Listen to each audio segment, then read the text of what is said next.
Hello and welcome back. In this section, we're going to focus on EC2 and networking connectivity troubleshooting. So over here on the Orion papers, come to the networking section and then click here on the troubleshooting tab. This is going to bring up 4 topics that we're going to talk about over the next several videos. And in this lesson, we're going to start with EC2 troubleshooting. So let's open this up. So here are just a list of some common issues that you may experience while administering in AWS, along with some common solutions. So let's just run down through the list. First, for EC2 troubleshooting, one of the things that you may have issues with is connecting to an EC2 instance. Now, over here on the console, let's open up EC2.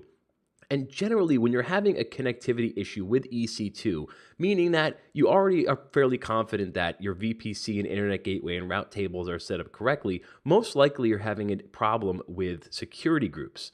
So you can always just come to any particular instance that you're trying to access, click on it, and then view the security groups here under security groups. You can view the inbound rules, or you can also click on it to go to the security group section and then view the inbound and outbound rules here.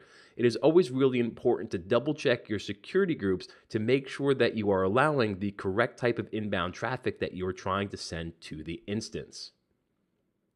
Next, let's take a look at a situation where you cannot attach an EBS volume to an EC2 instance. So let's go over here to our volumes and take a look here and see that we have 3 volumes. And let's say that we want to take this secondary volume right here, because if I look, I should see that that is available. So that is not currently in use. Now, let's say that I want to add that and I want to attach it to this Web2 EC2 instance. Well, it should be pretty simple, right? Let's go back to volumes. We'll click on it, click on attach volume. And then under instances here, I'll just select the web instance. But I can't select it. I can only see the dev-EC2 instance. So why is that? That is because EBS volumes must live in the same availability zone as the EC2 instance that they are going to be attached to. So how do you actually solve this issue? Well, you can create a snapshot from the volume and launch a new volume in the correct availability zone. So if I looked at under snapshots here, I will see that I have a snapshot already created from that volume. So all I need to do here is go to Actions, Create Volume, and then I can select US East 1B, which is what the web EC2 instance is located in. I can create the volume. Then see here that this new volume has been created in US East 1B, and it is available for me to use. And then I can just go to the volume, click on Actions, Attach, and now I can see the Web 2 instance, and I can attach it. Okay, on to the next. Cannot launch additional instances. So let's say that you go to launch an instance, but you get an error and it says that you can't. Well, you have to remember that there are limits placed on your account. So under limits here, we can see that running on-demand EC2 instances, the limit is 20. So you may have reached one of these limits in which you're going to have to request an increase from AWS. Next, what if you have an instance but you're unable to download package updates?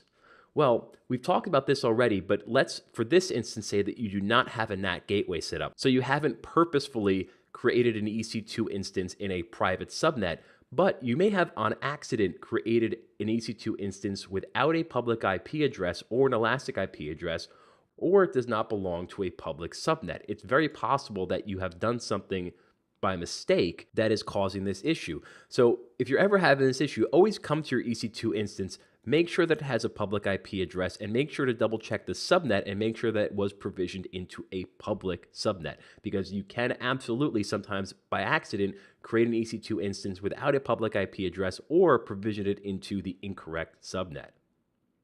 Next, let's talk about where applications seeming to slow down on T2 micro instances. Well, if you remember when we talked about T2 micro instances back in our EC2 section, we mentioned that they have burstable processing. Well, T2 micro instances utilize CPU credits for this burstable processing. So chances are your application is using too much power and needs a larger instance or a different instance type. So again, if you see that your application is starting to run really slow on T2 micro instances, then it might be time to research other types of instances or larger instance types to move your application onto. Next, we have AMIs unavailable in another region. So let's say that we are working in one particular region and we have several custom AMIs, but then we want to launch EC2 instances based off of these AMIs in another region. But when I switch to that region, I'll switch to the US East Ohio region here, we see that there are no AMIs available. And that's because AMIs are only available in regions that they were created in. However, you can easily copy an AMI from one region to another. So if I go back to US East 1, I can click on this particular AMI, go to Actions, and then copy AMI.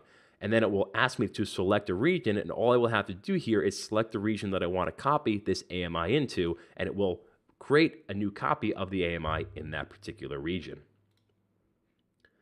Next and last is the capacity error when attempting to launch an instance into a placement group. Now, I highlighted this several times when we talked about placement groups during the EC2 section of this course, but again, it's something that's just really important to understand. So if you get the capacity error when attempting to launch an instance in a placement group, all you need to do is stop and start all the instances in the placement group, and that should help alleviate the issue.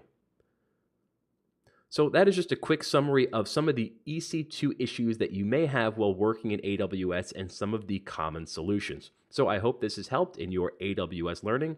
And with that, we will conclude this lesson. Thank you for watching. You may now move on.